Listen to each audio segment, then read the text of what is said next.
Welcome back, trainers. In this video, we're going to be going over some tips for the holiday event, talking about what you should do, things that you can prepare for, and are the tickets worth it? Because this is the season of damn tickets. With that said, let's see what we have going on. All right, so first up here, well, this is when the event's going to be starting. So, holiday event part 1. You know, I'm getting sick and tired of all this. Part 1, part 2, part 3. Ticket 1, ticket 2, ticket 3. This event, this ticket. Just like make a seasonal ticket already. You, Niantic, you know you want to. Abstracting all this money before the end of the year. Jeez Louise. So this first holiday event, part 1 is going to be going down December 18th at 10 a.m. until December 25th. There's going to be another part to this, but we're not going over that for now. Bonuses are going to be times 2 catch XP as well as times 2 XP Stardust for catching. That's always going to be damn good. Always, especially with the start piece on, you want to take advantage of that. Now, there's also something else going down for the season currently, and that is going to be a guaranteed XL candy when you do trade something. So you may want to hold on to specific Pokemon so you can mass trade them and then get as many XL candies as you possibly can if you are of the level, of course. And then all trainers will be able to have these bonuses, increase XP as well as Stardust from opening gifts. So if you're one of the people like myself who did purchase the seasonal, I'm just going to call it a subscription, okay? Yes, the $4.99 that is going to allow you to open up more gifts, hold more gifts, and yada, yada, yada. Just a couple more things like XP for your first spin and catch of the day. Yay. But the opening up of more gifts, as well as you being able to hold on to more gifts, is actually very useful. So when this bonus does get activated on top of what you have going on, you're going to be able to yield a lot of Stardust during these times if you do open all of your gifts, which I encourage you do because you're missing out on items, right? Cetitan and Cetitan. Is that how you say it? Cetitan or something like that. This is going to be a pure ice type Pokemon. Now, if you want to get as many XL candies as possible, it is going to be obvious that you want to catch as many as possible too, but do not trade them off. Or I said that backwards. I'm getting ahead of myself. Do not transfer them. Trade them, okay? Because then you're going to be able to get an XL candy. Now, we're going to go over how good it is going to be in specific leagues, Great, Ultra, and Master League. Where is it going to be performing the best? Surprise, surprise, Master League. So you want as many XL candies as possible. Now you're also going to be seeing a new costume shiny Pikachu, which is going to be wearing like a Santa hat and a little kind of Christmas holiday thing around its neck, okay? You can evolve this Pikachu, and that's for the collectors, okay? So not much to say about that one there. The following Pokemon will be appearing in the wild, including a couple others that have not been actually shown here, which I'll tell you in a second, which is actually going to yield you more Stardust. But for now, we do have Holiday Pikachu, Alolan Sandshrew, Seal, Eevee, Swinub, Holiday Stantler with the bells that can be shiny, Holiday Spheal with the scarf, can evolve that shiny as well, Galarian Darumaka, Krogogonal, if you didn't get a shiny, now's the time to get one, Burgemite, okay, and then the Cetitan. All right, so I forgot to include the Cloyster Talk. You're going to want to catch those. They're going to yield you a lot of Stardust. So if you see them, you're probably going to want to catch them by hand, and of course have a start piece on so you can get a ton more Stardust.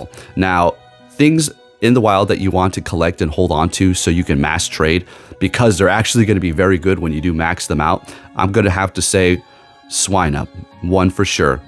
I guess you can go with Galarian Darumaka, maxed out completely as a pure ice type attacker, is going to be good in raids. Now, if you're newer to the game and you haven't been around for all the other ice type Pokemon and you want to take advantage of this to get a good ice type attacker, well, Galarian Darumaka will be it for you, but is very glassy. Swinub is definitely going to be over that. And then you also have Alolan Sandshrew, which you will need to power up into the XL levels for the Ultra League, which is going to be very good for you as well. And then also Eevee candies, XL candies for that is going to be very useful for you as well. So you can max out, say, a Sylveon or an Umbreon, because those are also going to be pretty good. Umbreon for the Go Battle League, and then Sylveon also for Go Battle League. Master League completely maxed out, but maxed out, if I could talk, and it's going to be good for raiding too, okay? I'm just trying to give you the best tips here. To make the best of this, I could just say, oh, a holiday event, you know, this and this and this, catch this, or this shiny, okay, look at that, this ticket's so expensive, oh, we're sick of Niantic. I'm trying to go above and beyond here, giving you extra little tips here. Some trainers might encounter the following: Sneasel, Pillow-Swine, and Amora. So the Pillow-Swine will yield you more Stardust if you do encounter that, as well as more candies, as it is going to be an evolution. And then Sneasel is something you may want XL candies too, so you may want to hold on to those for trades. 2 kilometer eggs, you're going to see the Holiday Eevee with the little hat and everything, Smoochums, Galarian Darumaka, and Amora, okay? And for the 1-star raids, Pikachu, Alolan Sandshrew, Holiday Spheal, Crabrawler, I can't stand that stupid thing. Why is it even in the raids? And then Seedottle, okay? So Seedottle is going to be a pure ice type attacker. We'll get into that. Appearing in 3-star raids, Dugong, Lapras, Holiday Stantler, and the Holiday Glaceon. Lapras is a very good Pokemon, specifically for the Ultra League, okay? And, well, you do what you got to do for that, okay? As far as maxing one out for the Master League, not so much. But if you do have one over 2,500, I guess you can use it as a gym dropper, as I do periodically for mine. 5-star raids, you're going to see Kyurem and Regigigas. Now, Niantic accidentally released Kyurem freaking Black and White. If you're not around for that news, you should go check out my video if you haven't seen it all over social media already. They have completely screwed up their surprise. Well, it was in the data. For the people who are paying attention, we've seen it in the data, and it is kind of ready to go. And we've been discussing this for a while, but they accidentally released it. So people were trying to tell me that the form change is probably not going to happen with Kyurem because the movesets are different. And to that, I have to say, you got a very valid point. So that's a little nerve-wracking, knowing that I powered up Kyurem. Did I waste my Stardust? Is Kyurem not worth powering up? As of now, not really worth the investment for rating it so hard to power up this legendary if it's not going to be able to form change. Now, I'm not going to say discourage you from going out and rating it, because what if all of a sudden you can form change it? That would suck. But just keep that in mind. If you're thinking about, oh, I'm going to go hard on Kyurem so I can get candies, that's another story. I'm sure those candies will be the same for them. Okay, you'll be okay there. But as far as the form change, I'm not sure. Also, you're going to have up to some special trades, so you're going to be able to do this in the future with upcoming events if you do have a couple of these lying around and you want to trade for extra XL candy. All right, now taking a look at the special tasks that we have going on here. Okay, so you're going to be able to go down 2 paths, all right? So taking a look at the start of this, it's going to be Winter Wishes Part 1, catch 5 Pokemon for a Glacial Lure, which is pretty nice. Spin 3 Pokestops, and this is free. Spin 3 Pokestops for a Sneasel or Gym Stops, and then power up 5 Pokemon for 2 Pineapple Berries. And I'm going to have to say the community day task on having to power up Pokemon was absolutely freaking ridiculous. I spent so much Stardust on that.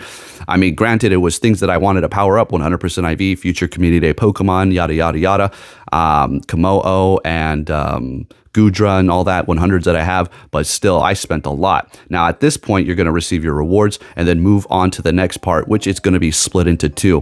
One is going to be for XP, one is going to be for Stardust. I'm, of course, going to go down the Stardust route. Aside from the reward at the end, everything is the same. So looking at this here, it's going to be catch 10 Pokemon for a Spheal, catch 25 Pokemon for an Eevee, catch 40 Ice-type Pokemon for a Lapras, which Shiny Lapras is amazing. I got myself that Shiny Shadow. I can't believe it. Still amazed by that. And then earn 25,000 XP for a Seedottle. Send 25 gifts to friends, making you do the gift system. And then you'll have an encounter, potentially Shiny Galarian Mr. Rhyme or Mr. Mime, and the Lucky Egg. And then if you go down the Star Piece route or the Stardust route, you're going to get the Star Piece at the end for you there.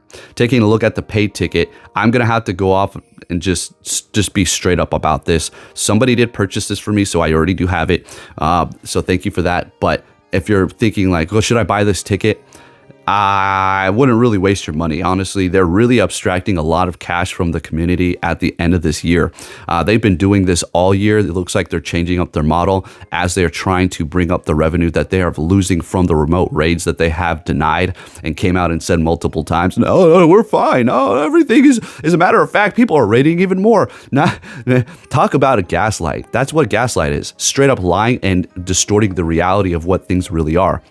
Don't give us that shit that people are actually rating more after you remove the remote raid unlimited passes and also increase the prices. No, we're not. No, we're not. Don't change the reality. We're not stupid. You're not going to gaslight everybody into thinking that you're still doing fine. No wonder your revenue has dramatically dropped. And now you are starting to usher in all of these paid tickets to try to make up for it. I don't think you're going to ever make up for it after this. Doesn't matter how many damn tickets you put out. But this is like catch 10 Pokemon for a Cetitan, catch 20 Pokemon for a Sneasel, catch 30 Pokemon for a Galarian Darumaka, and so on and so on and so on. And there's nothing really great. I mean, sure, the Pokemon are interesting. They're all the holiday things, but I want to see more rewards for these tickets, okay? And then at the end, you get a Psyduck encounter. And two, it's like $199. It's not expensive or nothing, but that's not the point. The point is when you get $199 from 500,000 people, it starts to add up. When you get $199 from 1 million people, it starts to add up a lot. Do you see this? And it's just ridiculous at this point. Now I'm starting to go on a tangent, but my point is, if they're going to start bringing in all these ticket events like this, up the rewards. Yeah, we're getting our money's worth, sure, but make it worth our while. This is a video game. Everything you're putting into these tasks, there's no conveyor belt manufacturing line that needs to continuously be going to make these items that you're putting in here. I mean, other than the servers that you have running, all you need to do is put in an extra number. Oh, 2 remote or 2 passes, make it 5. Okay, make the chances of encountering these Pokemon in these ticket events that we're buying a little higher to be potentially shiny. Something like that. I just dragged this way on longer than I wanted to. Now we're going to have to just move on to the end here and taking a look at the, what is this thing? Hold on, let me start this over here. Cetitan. Okay, so taking a look at this pure ice type here. Is it worth powering up? Let's see. It's going to have a max combat power of 3,019 or 3,519, attack 208, defense 223, and stamina at a whopping 374.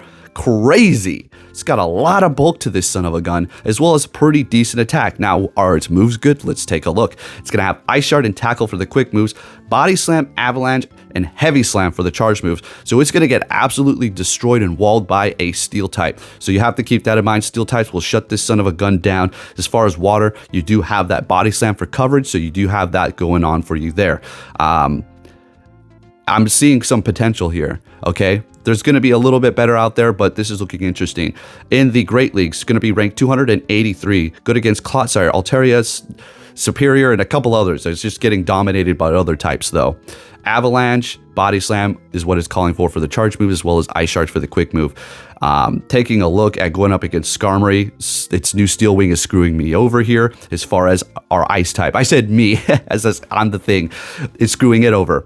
All right, it's not going to be looking much better as far as the Ultra League for this thing here. Again, it could be pretty interesting, and I probably will be testing it out, but it's nothing to get super hyped about as far as the Ultra League here. But moving into the Master League, where you have to have it XL, that's where the trading tips come in.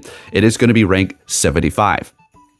Destroying Garchomp, destroying Dragonite, Groudon, Excadrill, Giratina Origin, okay? And its losses are Melmetal, Zacian, Dialga, Mewtwo, and Gyarados right off the bat. We're going to take a look at what it's really losing up against and what it's really going to be strong against as far as the complete rank of Master League. We're not going to look over everything. We're just going to look over a couple here.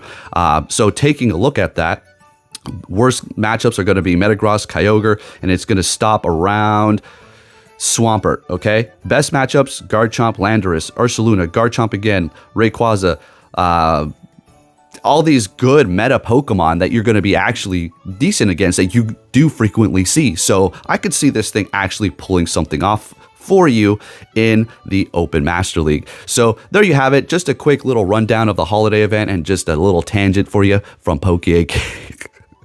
You know you get one every video. And if you did enjoy it, please give it a thumbs up. Thank you for watching, and I'll be catching you all next time. Take care.